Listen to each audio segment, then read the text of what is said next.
അസ്സലാമു അലൈക്കും വറഹ്മത്തുള്ളാഹി തആല വബറകാതുഹു. ഒരിക്കൽ പോലും അവരറിയുന്നില്ല അവരെ എങ്ങോട്ടാണ് കൊണ്ടുപോകുന്നത് എന്ന്. ആമിനയും ആയിഷയും അല്പം ഭയത്തോടെയാണ് ആ വാഹനത്തിൽ കയറിയത്. എന്താണ് ഇവരിങ്ങനെ ചെയ്തത്? ജസീറിൻ്റെ ഉമ്മ നല്ല രീതിയിലായിരുന്നില്ല സ്നേഹിച്ചത്. ഞങ്ങൾ കൂട്ടിക്കൊണ്ടുവന്നു. ഞങ്ങൾ ഇസ്ലാമിലേക്ക് വന്നതിന് ശേഷം സ്നേഹത്തോടെ കൂട്ടിക്കൊണ്ടുവന്നു. കാര്യമായിട്ട് ജോലിയൊന്നും ചെയ്യിപ്പിച്ചില്ല. പക്ഷേ ഇതിനു പിന്നിൽ ഇങ്ങനൊരു ചതിയുണ്ടോ? അതോ ഞങ്ങൾ പഠിക്കാൻ വേണ്ടിയിട്ട് തന്നെയാണോ വിടുന്നത്? അതെ, പുളിക്കൽ തറവാട്ടിലേക്ക് മരുമകൾ വന്ന് കയറുമ്പോൾ അവൾ ശരിക്കും ദീൻ പഠിച്ചവനായിരിക്കണം എന്നായിരുന്നു നഫീസയുടെ ചിന്താഗതികൾ. ആ രീതിയിലായിരിക്കും പറഞ്ഞത്. ഉമ്മ അവൾ യാത്രയിൽ പറഞ്ഞു. എന്താ മോളെ? ഉമ്മ, നമ്മളെങ്ങോട്ട് പോകുന്നത്? മോളെ പഠിക്കാനെന്നല്ല പറഞ്ഞത്. അത് പഠിച്ചിട്ട് എൻ്റെ മോള് പുളിക്കൽ തറവാട്ടിലെ മരുമകളായി കയറണം. അതിന് കുറച്ച് യോഗ്യതകളൊക്കെ വേണമെന്നല്ലേ പറഞ്ഞത്. എന്നാൽ അത് കേട്ടപ്പോൾ അവൾക്ക് വല്ലാതെ വിഷമം തോന്നി. എന്തായിരിക്കും ഇത്? എനിക്കറിയുന്നില്ല. അവൾ അവളുടെ വയറിൽ പതുക്കെ തൊട്ടു. അത് തൻ്റെ കുഞ്ഞ് ചെറുതായി അനങ്ങുന്നുണ്ട്. ഒരു നിമിഷം അവൾ ആ വയറിൽ കൈവച്ചു. റബ്ബേ അല്ല, ചതിയിലൊന്നും പെടുത്തല്ലേ അല്ല. അങ്ങനെ അതാ അയാൾ വളരെ ദൂരം അവരെ കൊണ്ട് യാത്ര ചെയ്യുന്നു. ഏത് വഴിയാണ് പോകുന്നതെന്നോ അല്ലെങ്കിൽ എങ്ങോട്ടാണ് പോകുന്നതെന്നോ യാതൊരു രീതിയിലുള്ള അറിവും അവർക്കില്ലായിരുന്നു. ആ രാത്രിയായിരുന്നു. മോൾക്ക് എന്തെങ്കിലും വിഷമമുണ്ടോ? ഇല്ലുമ്മ, വിഷമമൊന്നുമില്ല. അവർ രണ്ടുപേരും അങ്ങനെ യാത്രയിൽ തന്നെയാണ്. എന്നാൽ അതാ ഇന്റേൺഷിപ്പിന് വേണ്ടി നമ്മുടെ ജസീർ പോയതാണ്. ഏകദേശം 15 ദിവസം കഴിഞ്ഞിട്ട് വരികയുള്ളൂ. എന്നാൽ ഈ സമയം അതാ പുളിക്കൽ തറവാട്ടിൽ നഫീസ, വല്യമ്മ വിളിക്കുന്നു. എന്താ?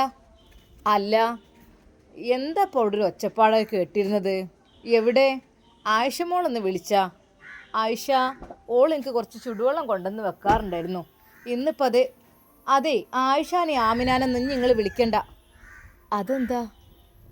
ആ കുട്ടി എനിക്ക് എല്ലാത്തിനും ഹെൽപ്പ് ഉണ്ടായിരുന്ന കുട്ടിയായിരുന്നു. കുട്ടി എന്നെ വീൽ ചെയറിലൊക്കെ തള്ളിക്കൊണ്ടുപോകലും ഒക്കെ ആ കുട്ടി തന്നെയായിരുന്നു. ആ കുട്ടി എവിടെ?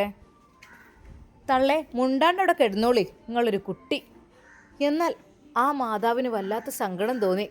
അന്ന് നേരം പുലർന്നു.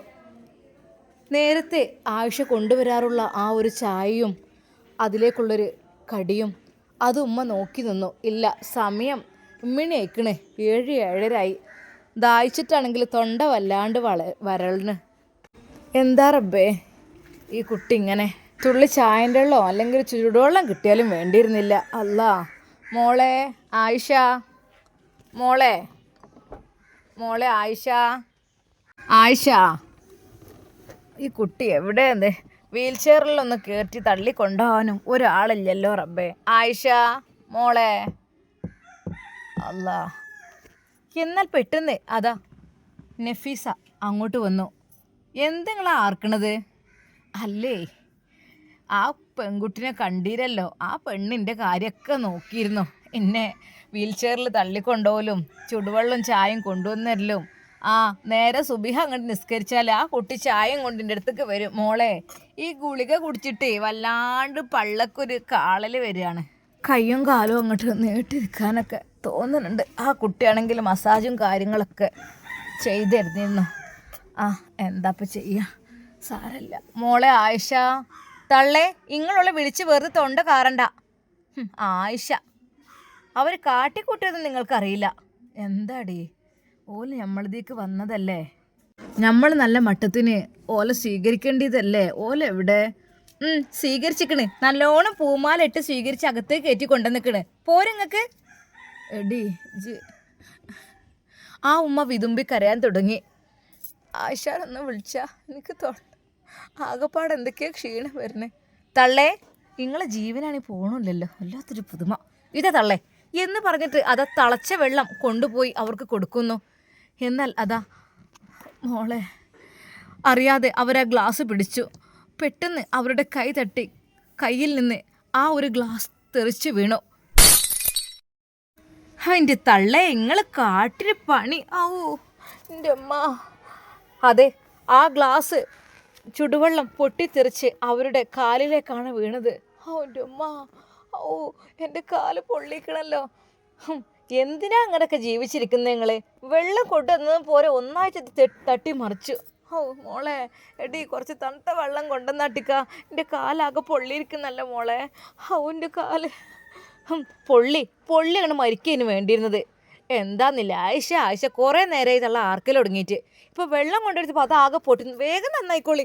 എന്നെ കൊണ്ട് ഇവർ നന്നാക്കാറൊന്നും ഇവിടെ വേലക്കാരത്തികൾ ആരുമില്ല. അല്ലേ പിന്നെ എന്താന്നില്ലേ, നിങ്ങൾ എന്ത് കാര്യത്തിനാണ് ഇത് ഇവിടെ ഇങ്ങനെ ചെയ്തത്? ഇങ്ങനെ ഉണ്ടാവുമല്ലോ, അവിടെ കിടക്കി നിങ്ങൾ. എന്നാൽ അതാ ആ ഉമ്മ വളരെയധികം പ്രയാസപ്പെട്ടു. കാലുകളിലേക്ക് തിളച്ച വെള്ളം വീണ് അവർക്ക് എഴുന്നേൽക്കാൻ പോലും പറ്റാത്ത രീതിയിൽ ആ വീൽ ചെയറിൽ തന്നെ അവരിയ്ക്കുകയാണ്. മോളെ, എന്നൊന്ന് കുറച്ച് തണുത്ത വെള്ളം ഒഴിച്ച് കൊണ്ടിടി, എനിക്ക് നേറിയിട്ട് നിൽക്കാൻ വയ്യടി എന്ന് പറഞ്ഞ് നിങ്ങൾ അവിടെ കുറച്ച് അനുഭവിക്കുക. പിന്നെ നിങ്ങൾ മാപ്പിളിൻ്റെ ഉമ്മ എന്നുള്ള രീതിയിൽ കുറേ എന്നെ കടുപ്പം കാട്ടിക്കണല്ലോ പണ്ട്, കുറച്ച് നിങ്ങൾ അനുഭവിക്കുക. ആയിഷ മോളെ. എന്നാൽ ആ ഉമ്മ വിതുമ്പി കരയുകയായിരുന്നു. മോളെ, എൻ്റെ കാല്. എന്നാൽ പള്ളിയിലേക്ക് പോയ സഫീർ വല്യമ്മയുടെ കരച്ചിൽ കേട്ടാണ് ഓടിയെത്തിയത്. ഉമ്മ ഉമ്മ ഉമ്മ ഉമ്മ ഉമ്മ എന്ത് വാതിലടിച്ചിരിക്കുന്നു? ഉമ്മ, ആരാ റബ്ബെ കരയുന്നത്? മോളെ, കുറച്ച് വെള്ളം കൊണ്ടുവാടി. ഉമ്മ ഉമ്മ വരണുണ്ട് ചെക്കൻ. നീ എന്തൊക്കെ പുകിലുണ്ടാക്കുന്നാവാം. അവർ ദേഷ്യത്തോടെ അത് വാതിൽ തുറക്കുന്നു. ഉമ്മ അവിടെ നിൽക്ക്, ഓൻ കുറച്ചവിടെ നിൽക്കട്ടെ, തള്ള കുറച്ച് കരിയട്ടെ, കുറച്ച് ഇടങ്ങാറാക്കിക്കണല്ലോ. പെട്ടെന്ന് തന്നെ അതാ ഉമ്മ. എന്താ ഉമ്മ, അവിടെ ആരെ കരയുന്നു റബ്ബേ? അവൻ വാതിൽ ചവിട്ടി പൊളിക്കാൻ നോക്കി. പഠിച്ചോന് ഇത്രയും വലിയ കട്ടിങ്ങനെയുള്ള വാതിൽ ചവിട്ടാനും കഴിയുന്നില്ലല്ലോ. ഉമ്മ ഉമ്മ വാതിൽ തുറക്കി ഉമ്മ. എന്നാൽ മനമില്ല മനസ്സോടു കൂടി അവർ വാതിൽ തുറന്നു. എന്താടാ ഉമ്മ, ആരെ കരയുന്നത്? വല്യമ്മയാണ് കരയുന്നത്. ഓ, വല്യമ്മ കരയുന്നുണ്ടോ? എന്തിനാണ്? എന്തോ അറിയില്ല, ആയിഷാനെ കാണാനില്ലാന്നോ ആമിനെ കാണുന്നൊക്കെ പറഞ്ഞിട്ട്. എന്തൊക്കെ തള്ളക്ക് എന്തിൻ്റെ കേടാവോ? ചന്നിയടാ ചന്നിയാൽ അങ്ങനെയാണല്ലോ. ഉമ്മ, നിങ്ങൾ എന്തേ പറയുന്നത്? പെട്ടെന്ന് തന്നെ അതാ വല്യമ്മയുടെ റൂമിലേക്ക് പോയി. അപ്പോൾ കണ്ട ആ ഒരു കാഴ്ച, അല്ലാ എന്നെ രക്ഷിക്കണം, എൻ്റെ കാല് വേദനയായിട്ട് കുറച്ച് വെള്ളം കൊണ്ട് വാടി. അതാണ് പറയുന്നത്. വല്യമ്മ പെട്ടെന്നാണ് വല്യമ്മയുടെ ആ ഒരു ഡ്രസ്സ് കണ്ടത്. പഠിച്ചോനെ, ഇതെന്താ? അല്ലാ, നിറയെ കുപ്പിച്ചില്ലും വെള്ളവും, കാൽ നല്ല ചൂടുള്ള വെള്ളവുമാണ് മോനെ. പെട്ടെന്ന് അതാ ആ ഡ്രസ്സ് പതുക്കെ പൊക്കി നോക്കിയപ്പോൾ വല്യമ്മയുടെ കാലാകെ പൊള്ളിയിരിക്കുന്നു. ഉമ്മ, ഇതെന്താ ഉമ്മ? വല്യമ്മ പെട്ടെന്ന് തന്നെ അതാ അവൻ തണുത്ത വെള്ളം കുറച്ച് കൊണ്ടുവന്ന് വല്യമ്മയുടെ കാലിൽ പതുക്കെ വന്ന് അതാ ഒഴിക്കുന്നു. പെട്ടെന്ന് വല്യമ്മയെ വീൽ ചെയറിൽ നിന്ന് എടുത്തു അവൻ. എന്താ ഉമ്മ, ഇതെന്താ പറ്റിയത്? അറിയില്ല, തള്ള മുറച്ചിട്ടുണ്ടാവുമായിരിക്കും, ഞാൻ കണ്ടിട്ടൊന്നുമില്ല. ഞാൻ വെള്ളം എന്ന് പറഞ്ഞ ആർത്തപ്പം അവിടെ കൊണ്ടുവച്ച് പോയതാണ്. എന്താ ഉമ്മ, കുറച്ച് ശ്രദ്ധിക്കണ്ടേ? നിങ്ങൾ തിളച്ച വെള്ളമാണ് കൊണ്ടുപോയി കൊടുത്തത്? ഫ്ലാസ്കിൽ നിന്ന് ഒഴിച്ച വെള്ളം. എന്താ ഉമ്മ നിങ്ങൾ ഇങ്ങനെ ചെയ്തത്? ഈ ഒന്നും മിണ്ടാതെ പൊയ്ക്ക അവിടുന്ന്. ഉമ്മ, ഇത് കുറച്ച് കൂടിപ്പോയിട്ടോ. ഇവിടെ മറ്റുള്ളവർ അവരൊക്കെ എവിടെ? അവർ പോടാ അവിടുന്ന്. ഈ ഒന്ന് കുറച്ച് പൊള്ളട്ടെ. എൻ്റെ അമ്മായിമ്മത്തള്ള എന്നെ കുറേ കടുപ്പം കാട്ടിക്കണ്. 1-2 കടുപ്പം കാട്ടിലൊന്നല്ല, നല്ലോണം കാട്ടിക്കണ്. അതുകൊണ്ട് അങ്ങനെയൊക്കെ മതി. അല്ല പിന്നെ എന്താന്നില്ലേ? എന്താ ഉമ്മ, വല്യമ്മാൻ്റെ കാൽമത തൊലിയൊക്കെ പോയത് നിങ്ങൾ കണ്ടില്ലേ? പെട്ടെന്ന് തന്നെ അവനതാ കാർ ഓൺ ചെയ്തു. വല്യമ്മ വരി. മോനെ ഉമ്മ, നിങ്ങൾ വരുന്നില്ലേ? ഉമ്മ വന്നാണി വരി. ഞാൻ എന്തിനാണ് വരുന്നത്? നിങ്ങൾ വന്നാണിമ്മ, ആൾക്കാർ കാണൂലേ ഇതൊക്കെ. അങ്ങനെ അതാ അവൻ തന്നെ വല്യമ്മയെ അതാ താങ്ങി പിടിച്ച് വണ്ടിയിൽ ഇരുത്തുന്നു. ഉമ്മ, ഞാനിപ്പോൾ എന്തിൻ്റെ കാര്യത്തിനാണ് വരുന്നത്? ഇവിടുത്തെ കാര്യങ്ങളൊക്കെ നോക്കാം ഇവിടെ ആരെയും ഉണ്ടോ? ഉമ്മ, നിങ്ങൾ എന്തീ പറയുന്നത്? നിങ്ങൾ എന്തീ പറയുന്നു ഉമ്മ? അപ്പോൾ തന്നെ സഫീർ അതാ വല്യമ്മക്ക് കുറച്ച് വെള്ളം, ഉമ്മ ഈ വെള്ളം കുടിക്കി, ഒരു ഇളം ചുടുവെള്ളം അവൻ കുടിക്കാൻ കൊടുത്തു. മോനെ, അത് എനിക്ക് സഹിക്കാൻ കഴിയണില്ലല്ലോ മോനെ. ഇല്ലമ്മ, സാരല്ല. ഉമ്മ നിങ്ങൾ കയറുന്നുണ്ടോ? എന്തിനാടാ ഞാൻ? ഉമ്മ കയറിക്കാണി. നിങ്ങൾ എന്താണിത്? അപ്പോൾ തന്നെ മനമില്ല മനസ്സോടു കൂടി അവരും അതാ ഒരു ചുരിദാർ മേലെ കൂടെ കഴുത്തിയിട്ട് അതിൽ വന്ന്. തള്ളക്ക് എന്തിന് കയ്യിനെ എല്ലില്ലേക്കും അതാണ്ട് കൊണ്ടേ കൊടുത്തിട്ടുള്ളൂ. അപ്പോത്തിനത് മറിച്ച് മേത്തുകൂടെ എന്നിട്ട് സുറ്റമായി എൻ്റെ തലയിക്കുമായിരിക്കും. അല്ല പിന്നെ ഉമ്മങ്ങളൊന്നും മിണ്ടാതിരിക്കുക. വല്യമ്മക്ക് ഒന്ന് ഊതി കൊടുക്കുന്ന വീശി കൊടുക്കുമ്പോൾ നന്നായിട്ട് വേദന ഉണ്ടാകും. പൊള്ളിയതല്ലേ. സഫീർ പെട്ടെന്ന് തന്നെ കാർ സ്റ്റാർട്ട് ചെയ്തു.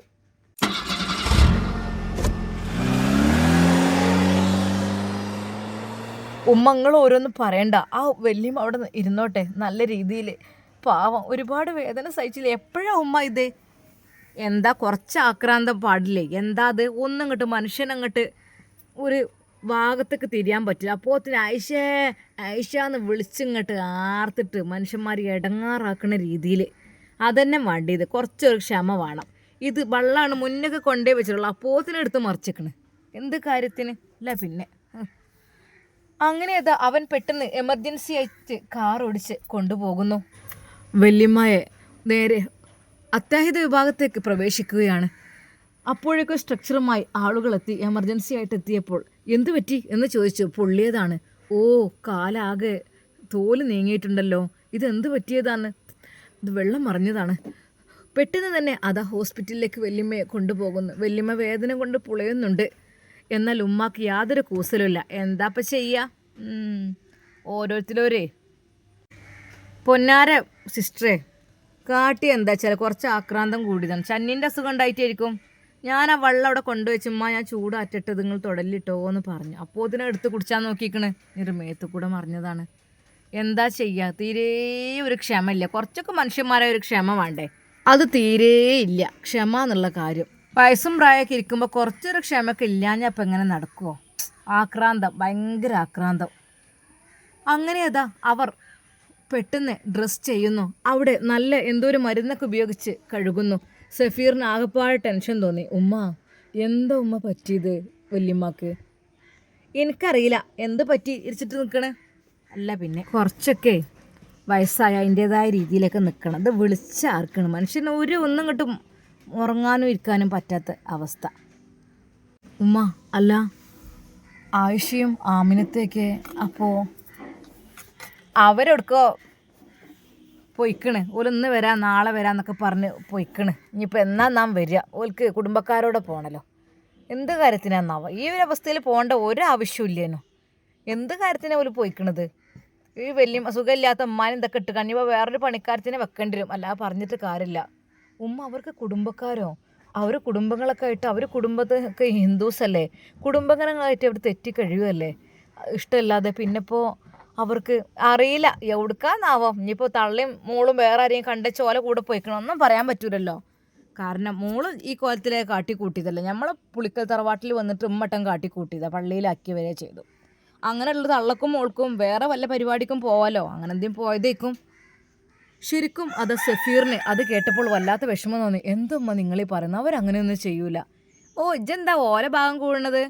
അല്ല പിന്നെ ഈ ഓരോ ഭാഗം കൂടാനേ നിൽക്കണ്ട. ഞാൻ ആദ്യം തന്നെ പറഞ്ഞേക്കാം, തള്ളി മോളും അത്ര ഗുണമുള്ള ആൾക്കാരൊന്നല്ല. ഇപ്പോൾ കുറേ മുസ്ലിമായി നടന്നിട്ട് വലിയ കാര്യമാണ്. ഒരു കാലത്ത് എന്തൊക്കെയാണ് ആ പെണ്ണിന് തീരെ ഒരു ബുദ്ധിയും കഥയില്ലേ. ഈ മുത്ത ആണുങ്ങൾ പെരയിലുള്ള ഇങ്ങനെ അഴിഞ്ഞാടാൻ പാടുണ്ടോ? ഒന്ന് നല്ല മട്ടത്തിന് മറിച്ചൊക്കെ നിൽക്കണ്ടേ? ഓള് കാണാൻ ചെറിയൊരു ബ്ലൗസും ചെറിയൊരു സാരിയും എന്തൊക്കെ ഇട്ട് ഇങ്ങനെ വരണേ. ആ ചെക്കന്മാരെ മുമ്പിൽ ഇപ്പോൾ ചെറിയ ഓളിപ്പോൾ ശരിയാണ് ചെറിയ പെണ്ണൊക്കെ തന്നെയാണ്. എന്നാലും ഇപ്പോൾ ഓളൊരു തുടിപ്പ് വന്നിക്കണേ. ആർക്കും നോക്കി പോകാനൊക്കെ തോന്നും. ജസീർ അതിൽ വീണ തന്നെയാണ്. എന്നിട്ട് ഇപ്പോൾ ഓളിപ്പോൾ കുറേ പർദ്ദയും മഫ്തൊക്കെ ഇട്ട് നടന്നിട്ട് വലിയ കാര്യമാണ്. പോണേക്ക് പൊയ്ക്കോട്ടെ, കുടുംബക്കാരോടക്കോ അയൽവാസിയോടൊക്കെ എവിടേക്ക് വെച്ചാൽ പൊയ്ക്കോട്ടെ. നമ്മളെ പോലെ ഇങ്ങനെ വിളിച്ചെടുത്തൊന്നും വേണ്ട. ഉമ്മ നിങ്ങൾ എന്തേ പറയുന്നത്? ഉമ്മാനോട് പറഞ്ഞിട്ടല്ലേ? അപ്പോൾ അവർ എന്നോട് പറഞ്ഞു ഞങ്ങളൊരു വഴിക്ക് പോവുകയാണ്, ഞങ്ങൾ കുറച്ച് ദിവസം കഴിയും ചിലപ്പം വരാൻ, വന്നില്ലെങ്കിലും ഒന്നും വിചാരിക്കൊന്നും വേണ്ട എന്ന് പറഞ്ഞാൽ പോയത്. പിന്നെ മോനെ നമ്മൾ ഓല തേടി പോകണോ? ശരിക്കും സഫീറിനത് കേട്ടപ്പോൾ വല്ലാത്ത വിഷമം തോന്നി. എന്ത് പണിയാണ് അവർ ചെയ്തത്? കാരണം ഇത്രയ്ക്കും നല്ല ഒരു ജീവിതത്തിലേക്ക് കടന്നു വന്നിട്ടും എന്തപ്പോൾ ഇങ്ങനെ ആകാൻ കാരണം റബ്ബേ. എന്നാൽ പെട്ടെന്ന് അതാ വല്യമ്മയുടെ അടുത്ത് നിന്ന് സിസ്റ്റർ വരുന്നു. അതെ, ഫാത്തിമയുടെ കൂടെ ആരുള്ളത്? ഫാത്തിമയുടെ കൂടെ സഫീർ ഓടിച്ചെന്നു. ഇത് എത്ര മണിക്കൂറായി ഇത് പറ്റിയിട്ട്? ഉമ്മ വരി. അത് 10 മിനിറ്റ് അരമണിക്കൂറിൻ്റെ ഒക്കെ ആയിട്ടുള്ളൂ. ഓ ഓക്കെ. നിങ്ങളെന്താ അപ്പോഴും തണുത്ത വെള്ളമൊന്നും ഒഴിച്ചില്ലല്ലേ? സ്കിന്നൊക്കെ ആകെ പോയിട്ടുണ്ട്. അത് അയക്കണ്ടേ ഉള്ളാക്കിട്ടിട്ട്? അതുകൊണ്ടേ ഞാൻ ഒഴിച്ചിട്ടില്ല. ഒഴിക്കാൻ വേണ്ടിയൊക്കെ നിന്നീനു, സമ്മതിച്ചില്ല പൊന്നാരൻ്റെ സിസ്റ്ററെ. ഓ എന്തായാലും കാലിനൊക്കെ ആയതുകൊണ്ട് അതും വീൽ ചെയറിൽ കഴിയുന്നവരല്ലേ, ഒക്കെ ശ്രദ്ധിച്ച് കൊടുക്കണ്ടേ? ഡോക്ടർ അപ്പോഴേക്കും അവരെ വിളിപ്പിച്ചു, ഫാത്തിമയുടെ കൂടെയുള്ളവരെ. ഉമ്മ ചെല്ലി. അങ്ങനെ അതാ സഫീറും ഉമ്മയും ഡോക്ടറുടെ അരികിലേക്ക് വന്നു.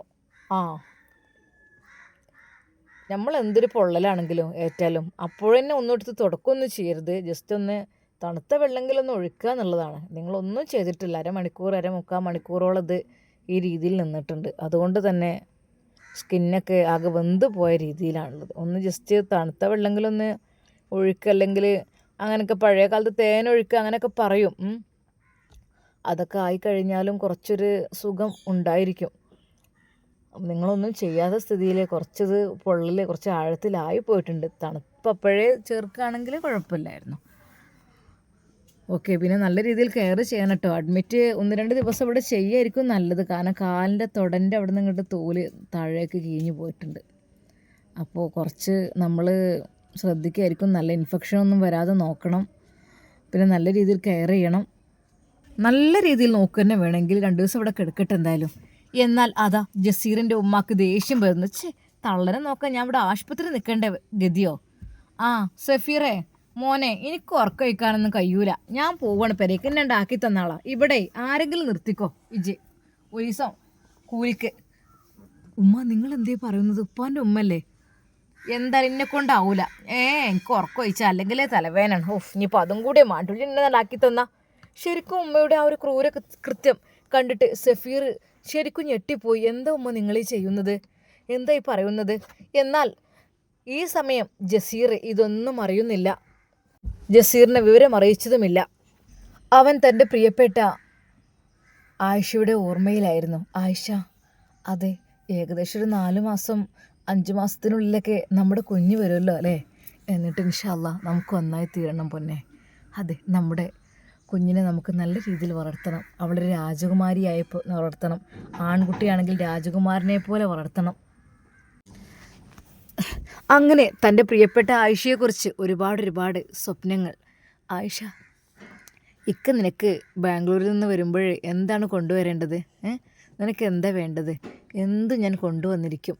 അല്ലെങ്കിലും നിൻ്റെ ഇഷ്ടങ്ങളൊക്കെ എനിക്ക് അറിയാമല്ലോ അല്ലേ? നല്ല മനോഹരമായ വള കൊണ്ടുവരാം. മാത്രമല്ല നല്ല ഭംഗിയുള്ള തട്ടം കൊണ്ടുവരാം. പിന്നെ നല്ല മൊഞ്ചുള്ള പർദ്ദ കൊണ്ടുവരാം. നല്ല ബാഗ് കൊണ്ടുവരാം. ചെരുപ്പ് കൊണ്ടുതരാം. പിന്നെ നിനക്കൊരു ബ്രേസ്ലെറ്റ് കൊണ്ടുതരാം. എന്താ അതൊക്കെ കൊണ്ടുതരണ്ടേ മോളെ? എല്ലാം ഞാൻ നിനക്ക് വേണ്ടി കൊണ്ടുതരും കേട്ടോ. ആയിഷ, സത്യം പറഞ്ഞാൽ നിനക്ക് ഒരു ആഭരണത്തിൻ്റെ ആവശ്യമില്ല. അല്ലെങ്കിൽ നീ മൊഞ്ചത്തിയാണടി.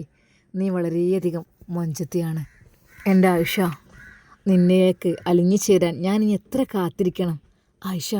ഇല്ലടി, എനിക്ക് കഴിയുന്നില്ല. എന്നാലും നീ ഹിദായത്തിൻ്റെ വഴിയിലേക്ക് കൂടി വന്നപ്പോഴേ എനിക്ക് വല്ലാത്ത സന്തോഷം സമാധാനമായി. കാരണം നീ വന്നല്ലോ ഹിദായത്തിലേക്ക്, അള്ളാഹുവിൻ്റെ മാർഗത്തിലേക്ക്. അതേ പെണ്ണെ, നമുക്ക് നമ്മുടെ കുഞ്ഞിനെയും നല്ല രീതിയിൽ വളർത്തണം കേട്ടോ ആയിഷ. എനിക്ക് പെണ്ണെ നിന്നെ കാണാൻ വല്ലാണ്ട് കൊതിയാന്ന്. നിൻ്റെ മുഖം എൻ്റെ മനസ്സിലേക്ക് തെളിഞ്ഞു വരുന്നു ആയിഷ. ആയിഷ, നീ ഇല്ലാതെ ഒരു നിമിഷം നിൽക്കാൻ കഴിയണില്ല പെണ്ണെ. അതെ, ഓടിയെത്തും നിനക്കുള്ള എല്ലാം വാങ്ങിയിട്ട് കേട്ടോ. അങ്ങനെ അതാ നാട്ടിലുള്ള വിവരങ്ങളൊന്നും അറിയാതെ നമ്മുടെ ജസീർ അവൻ്റെ ആയിഷയെക്കുറിച്ചുള്ള ഓർമ്മയിലേക്ക് വഴുതി വീഴുകയാണ്.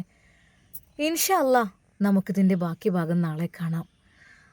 എന്തായിരിക്കും ഇനി ജസീറിൻ്റെ അവസ്ഥ? ഇതെല്ലാം അറിയുമ്പോൾ എന്തായിരിക്കും? നമുക്ക് കാത്തിരിക്കാം.